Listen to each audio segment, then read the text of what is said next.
Viral ডিম খেয়ে আমি আজকে পুরা ভাইরাল হয়ে যাব। এখন অনেকেই ভাবতেছেন ডিম খাইয়া আবার কিভাবে ভাইরাল হবেন। শোনেন ভাই, এটা কিন্তু ডিম না, এটা ডিমের একটা ডেজার্ট। এখন আপনি ভাবতেছেন ডিমের আবার ডেজার্ট হয় কেমন, এটা তো দেখতে ডিমের মতোই। ভাই ডিমের মতো হইলে কি হবে, আসলে এইটা কিন্তু ডিম না। আপনি যেটা ভাবছেন এটা কিন্তু সেটা না। আর আপনি যেটা চিন্তা করছেন এটাও কিন্তু সেটা না। ধুরু কী বলতেছে আবল তাবল। যাই হোক, আজকে আমি আপনাদের সাথে শেয়ার করব কিভাবে আপনারা এই ভাইরাল রেসিপিটা নিজেরা বাসায় বানাইতে পারবেন। এটা কিন্তু অলরেডি ভাইরাল, তো ভাবলাম আমি একটু ট্রাই করি। আর এই যে দেখেন, আমার রান্না বাচ্চা পোলা প্যান খায়ও কিন্তু অনেক মজা পাইছে। আর এটা কিন্তু খেতেও ভালোই, খারাপ না। সো চলেন শুরু করা যাক কিভাবে আমরা এই ভাইরাল আন্ডাটা তৈরি করব। তো এই যে এখানে আমি আমার ডিম নিয়ে নিছি। ও সরি, আমার না, মুরগির ডিম।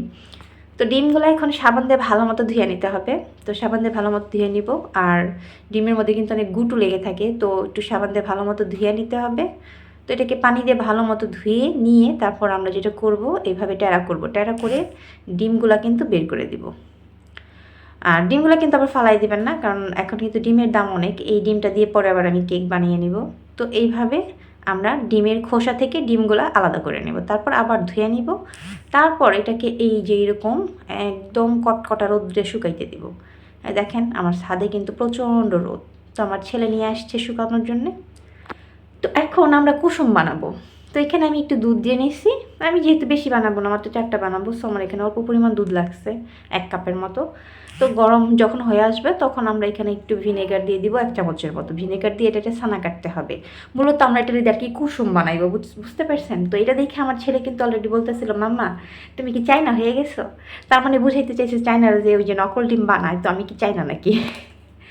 তো আমি আমার পুত্ররে বললাম, অনেকটা ওই রকমই ধরতে পারো আর কি। তো এইদিকে ছানাটা কিন্তু আমরা কাইটে নিয়ে কিন্তু ধুয়ে নিছি ভালো মতো, তা না হয় কিন্তু এটা গন্ধ গন্ধ লাগবে। তারপর একটু হলুদ কালার দিয়ে এটার একটা কুসুম কুসুমের মতো একটা কালার করলাম। তো এই যে দেখেন, ভালো মতো কিন্তু এটার একদম চটকায় মটকায় মিহি করে নেবেন, কারণ এটা কিন্তু দানাদার থাকলেই হবে না।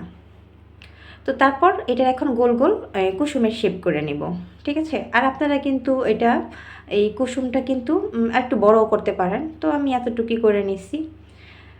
তারপরে যেটা করতে হবে, এখন আমরা ডিমের সাদা অংশটা বানাবো। তো এইখানে আমি 1 কাপ পরিমাণ দুধের সাথে যখন একটা বলক চলে আসছে তখন আমি এখানে 1 চামচের মতো আগার আগার ইউজ করব। এখানে 1 চামচের মতো আগার আগার দিলেই এনাফ। দুধটা যখন একটু অনেকটা ঘন হয়ে আসবে তখন আমরা এটাকে গরম গরম সেই ডিমের খোসার মধ্যে কিন্তু এটাকে সেট করে নেব। তো এটা কিন্তু অনেকটা যখন একটু মনে হবে যে আপনার ঘন ঘন, তখন দিয়ে নেবেন। ও আর একটা কথা আমি ভুলেই গেছি, বিরত দেখাই দিচ্ছি, আমি কিন্তু এখানে চিনি দিচ্ছি। আপনারা আপনাদের স্বাদ মতো চিনি দিয়ে নিন, ঠিক আছে? আমি বেশি খাই তাই আমি একটু বেশি পরিমাণে চিনি দিয়ে জাল করে নিচ্ছি। তো এখন আগে এই কুসুমগুলো ঢুকাই নিব। ডিমের খোসাটা ভাঙাটা হয় নাই, তো আমি আবার আরেকটু ভেঙে নিলাম, তারপর কুসুমটা দিয়ে দিলাম। আচ্ছা, উল্টাপাল্টা কি কথা বলতেছি আমি আজকে, বুঝলাম না। আসলে ভাইরাল রেসিপি করতে যে আমি এত এক্সাইটেড হয়ে গেছিলাম যে আমি আসলে ভয়েস দেওয়ার সময়ও আমি কেমন আউলাইয়া যাইতেছিলাম। তো এই যে আমি সবগুলা এইভাবে গরম গরম ভরে নিচ্ছি। আর এটা কিন্তু ঠান্ডা হলে হবে না, একদম গরম গরম আপনাকে কিন্তু খোসার মধ্যে ভরতে হবে, তা না হয় কিন্তু এটা জমাট বেঁধে যাবে। তারপর এটা কী করবেন, যখন একটু ঠান্ডা হবে তখন ফ্রিজে রেখে দিবেন। ফ্রিজে রেখে 1 ঘন্টা পর দেখবেন এটা সুন্দর করে সেট হয়ে আসবে। তারপর এটাকে খোসা ছাড়াই খেয়ে নেবেন। আর এটা যদি কাউকে আপনি সার্ভ করেন, বাসায় যদি কেউ আসে, তাহলে কিন্তু বুঝতেই পারবে না যে এটা কি ডিম নাকি ডিমের কোনো ডেজার্ট। আর সত্যি কথা বলতে আগার আগারের কোনো ডেজার্টই আমার কাছে তেমন কোনো ভালো লাগে না। তবে যেহেতু এখানে ছানা ইউজ করা হয়েছে, এটা খাইতে কিন্তু অতটাও খারাপ না। তবে বাচ্চারা তো আবার আগার আগারের ডেজার্ট পছন্দ করে, আপনাদেরও ভালো লাগবে। তো এই যে দেখেন, দেখতে কি মনে হইতেছে না একদম আমার ডিমের মতো? ও সরি, থুকু, আমার নাম মুরগির ডিমের মতো। আসলে কিন্তু এটা একটা ডেজার্ট। তো ডিমগুলো কিন্তু অনেক সুন্দর হয়েছে, দেখতে কিন্তু একদম হুবহু ডিমের মতোই লাগতেছে, তাই না? আপনারা কিন্তু বাসায় ট্রাই করবেন। এই ভাইরাল ডিম খেয়ে আপনারাও কিন্তু ভাইরাল হয়ে যাবেন। তো এই তো, আমার কিন্তু বানানো শেষ। তারপর আমি বসে বসে একটা খাইছিলাম।